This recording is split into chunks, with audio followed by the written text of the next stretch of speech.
안녕하세요. 너도 에이스입니다. 오늘은 제일 쉬운 진행매출 계산법에 대해서 말씀드리도록 하겠습니다. 제 설명은 회계사나 회계팀은 들으시면 안 됩니다. 수험생은 당연히 안 되고요. SI, 건설, 조선 등 현업에 계신 분들, 특히 진행매출을 계속 보고해야 되는 분들, 사업관리자, 프로젝트관리자, 오래 하신 분들은 잘 아시지만 처음 해보시는 분들, 또는 내가 숫자에 약하다, 이런 분들이 들으시면 좋을 것 같습니다. 진행 매출에 대해서 알아보기 전에 일반적인 상거래, 상품 거래에서 일하는 매출 인식에 대해서 알아보도록 하겠습니다. 일반적인 상거래는 회사에 이렇게 주문이 들어오고 물건을 실어서 보내고요. 열심히 운송한 다음에 고객사의 창고에 입고가 완료되면 인수증을 받게 되죠. 그 다음에 정해진 날짜가 되면 대금을 받게 됩니다. 이렇게 해서 거래가 끝나게 되는데요. 이럴 때 매출 인식을 언제 하느냐? 물건이 인도 완료된 시점을 매출 인식 시점으로 합니다. 즉 이날을 기준으로 장부에 매출 얼마가 읽혔다, 발생했다라고 적는 거죠. 예시로 보면 발주처에 창고 입고에 완료되고 인수증을 받은 날 4월 2일을 매출을 기표한 날로 됩니다. 이렇게 운송이 완료되고 인수증을 받게 되면 그 뒤로는 좀 심하게 얘기해서 화재, 도난이 발생해도 우리 회사 책임이 아닙니다. 이것은 고객사 측에서 책임져야 될 일이고요. 회계 처리는 어떻게 되냐면 이 인도 시점에 매출, 수익, 원가, 비용을 인식합니다. 즉 4월 장부 이렇게 적는 거죠. 4월 2일에 매출액 10억이 발생했고 매출 원가 9억이 발생했다. 차액은 자동 계산이 되는 거고요. 실제 분계는 이렇게 진행됩니다. 매출 10억이 발생했고 하지만 돈을 못 받았기 때문에 채권 10억이 생기게 됩니다. 동시에 우리 창고에 있던 자산 9억이 사라지면서 원가 9억이 되는 거죠. 그 다음에 돈을 돌려받게 되면 이 채권 10억과 서로 상계되고 예금 10억만 남게 됩니다. 즉 이 재고 자산은 비용이 됐다가 매출이 됐다가 채권이 됐다가 예금이 되는 거죠. 즉 9억이 10억이 됩니다.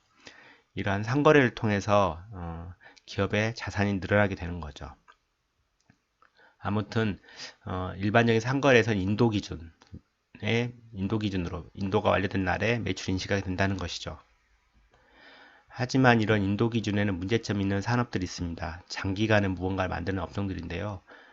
SI, 건설, 조선 등이 해당됩니다.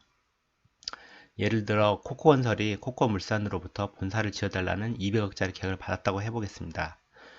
코코물산에 계신 분들이 열심히 계산해 보니 이 건물은 100억이면 지을 것 같은데 101억에 지을 수도 있고 99억에 지을 수도 있습니다. 아무튼 이 시점에는 100억으로 지을 수 있을 것 같다는 생각을 한 것입니다. 그 다음에 이 건물을 짓는데 3년 정도 보고 있습니다. 이런 경우에 인도 기준의 매출 인식을 적용하게 되면 어떻게 되는지 보도록 하겠습니다. 매출 원가는 매년 발생하는 거죠. 첫 해에 땅을 파고 20억이 들어갔습니다. 둘째 해에 건물 올리는데 50억이 들어갔고요. 셋째 해에 인테리어하고 준공검사 받는데 30억이 들었습니다. 하지만 첫 해에 건물이 아직 인도되지 않았기 때문에 매출이 발생하지 않습니다. 둘째 해도 당연히 매출이 발생하지 않고요. 마지막 해 200억이 다 발생하게 됩니다. 이렇게 되면 매출이익은 첫 해는 마이너스 20억, 둘째는 마이너스 50억, 마지막 해는 왕창 들어오게 되죠. 플러스 170억이 됩니다. 이렇게 되면 연도별 손익이 널뛰게 되고요. 이런 회계는 사실 없습니다. 회계에서는 비용 발생 기간과 수익 발생 기간이 일치해야 됩니다. 즉 수익 비용 대응이 맞아야 된다고 얘기하는데요. 이렇게 장기간 무언가를 제조하는 업종에서는 이렇게 인도 기준을 적용하게 되면 이 수익 비용 대응이 맞지 않게 됩니다.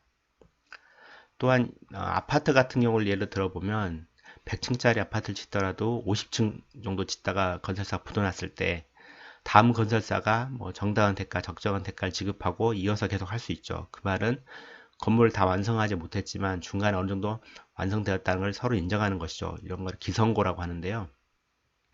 아무튼 인도 기준을 적용하게 되면 이 매출 인식에 문제가 되는 사람들이 있다. 이런 경우는 다른 방법이 필요하다는 것을 말씀드리고 있습니다. 이런 장기간 무언가를 만드는 업종들은 진행 매출로 매출을 인식합니다. 무엇이냐면 일한 만큼 매출을 읽는다. 건물을 올린 만큼 매출을 읽는다. 이렇게 이해하시면 되고요. 앞서 보시는 코코물산 본사 건물을 보도록 하겠습니다. 이 건물은 100층 정도의 빌딩이라고 가정을 해보겠습니다. 이 100층을 지어야 되는데요. 첫 해는 20층을 지었습니다. 그렇다면 100층분의 120층 한 20% 정도 했다고 말할 수 있겠죠. 그러면 일의 대가 200억에 20% 정도를 매출로 이룰 수 있습니다. 즉 40억이 되는 거죠. 첫 해 매출은 40억으로 간주할 수 있습니다. 둘째 해는 80층까지 지었다고 보겠습니다. 80층까지 지었다면 100분의 80을 지었고요. 그러면 총 일감 200억에 80% 정도를 했습니다. 그래서 160억, 무게로 160억 매출을 이룰 수 있고요. 그러면 24년의 매출은 요 갭인 120억 정도를 매출로 볼 수 있습니다. 마지막 해 100층을 다 지었다고 보겠습니다. 그러면 일은 100%를 진행을 했고요.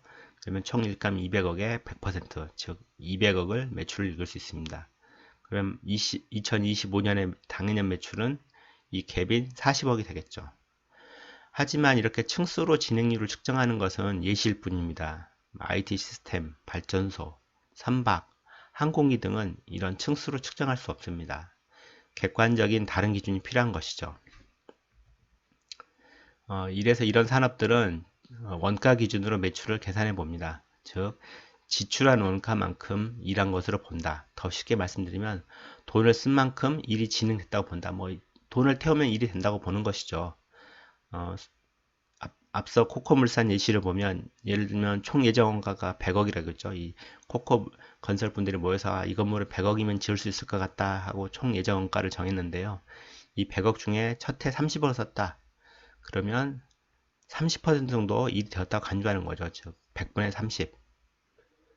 그 다음에 이 왼쪽을 보실까요? 둘째 해는 70억까지 돈을 썼다. 그러면 일은 70% 정도 됐다고 보는 거죠. 100분의 70인 거죠. 그럼 누계 매출은 총 일감 200억에 70%, 140억 정도 읽을 수 있고요. 그러면 당해년 매출은 요 갭인 80억을 읽을 수 있습니다. 마지막 해 총 예정과 100억 중에 1원도 틀리지 않고 다 썼다. 100억을 다 썼다고 하면 진행률은 100분의 100, 100%가 되고요. 그 다음 누계 매출은 일감 200억 곱하기 100%, 그래서 200억이 됩니다. 그러면 당해년 매출, 2025년 매출은 요 갭인 60억이 되는 것입니다.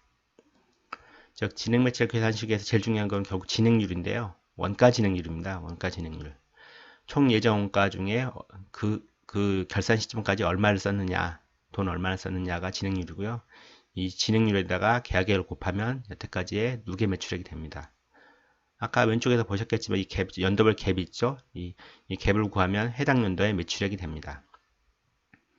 이렇게 아까와 다르게 연도별 손익을 보시면 매년 텁하고 땅 올리고 인테리어 했듯이 매년 이렇게 원가가 발생하게 됩니다. 그에 비례해서 진행률에 비례해서 매출액도 이렇게 발생하게 되고요.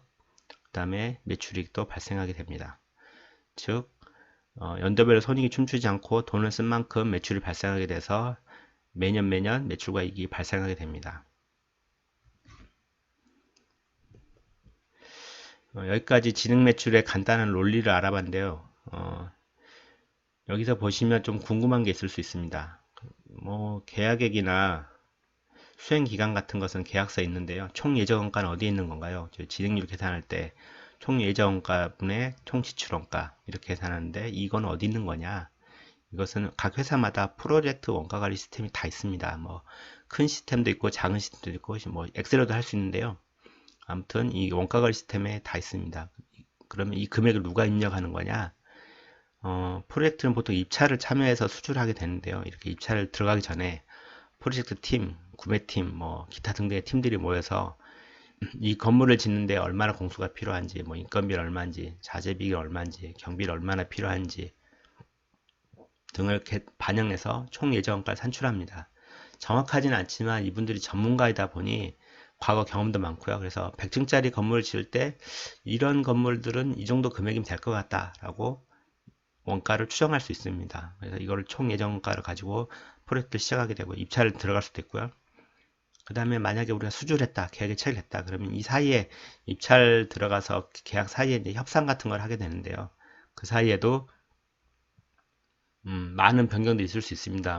고객이 이것도 해달라, 저것도 해달라, 이거는 빼달라, 이런 변동들이 있기 때문에 이런 것들을 반영해서 최종 예정원가 산정한 다음에 그것을 원가관리 시스템에 입력합니다. 이때는 뭐 100억 이렇게 딸랑 입력하지 않고요. 계정별로 뭐 인건비, 외주비, 뭐 자재비, 경비, 뭐 기타 등등의 계정별로 또는 뭐 업체 A 업체, B 업체, C 업체 다 업체별로 입력하고 그다음에 업체별로 이미 견적서를 다 받았죠. 받은 견적서에 따라서 입력을 하게 되고요. 월별로 쓸 것 다 입력합니다. 매트릭스처럼 쭉 입력합니다. 그러면 일을 하다 보면 또 질문이 있는데, 일을 하다 보면 공사가 어렵거나 우리가 일을 못해서 예정원가가 늘어나기도 합니다. 이럴 때는 어떻게 계산하는 거냐? 간단합니다. 여기 보시면 예정가를 여기다 바꿔서 입력하면 됩니다. 아까 뭐 코코물산 본사 같은 경우는 뭐 분모가 100억이었죠. 다음 달 결산할 때 되니까 이 예정가 바뀌었다. 그러면 120억을 넣고 계산하면 됩니다. 이런 경우 뭐 종종 있습니다. 뭐 아파트도 짓다 보면 자재비가 인상되고 인건비 인상되고 뭐 이렇게 외부 요인으로 올라갈 수도 있고요. 우리가 일을 잘 못해서 처음에 예상을 잘못한 거죠. 100명이면 할 수 있다고 생각했는데 뭐 150명이 필요하다. 이렇게 되면 뭐 50명치 인건비를 더 올려야 되는 거죠. 이렇게 필요에 따라 예정과를 진행하기도 합니다. 감액은 드물긴 합니다. 거의 없고요. 이런 경우 이제 회사 내부에서 내부적으로 면밀한 검토를 합니다. 우리가 뭘 잘못 계산한 건지, 이번에 계산한 건 정확한 건지 계산을 정확하게 하게 됩니다. 방금 말씀드린 건, 여태까지 말씀드린 거는 진행 매출 로직에 대해서 말씀드린 거고요. 엑셀로 어떻게 하는지 다음번에 또 말씀드리도록 하겠습니다. 진행 매출의 핵심은 결국 진행률인데요. 진행률은 어떻게 계산하느냐? 돈 쓴 만큼 그 비율로 계산한다.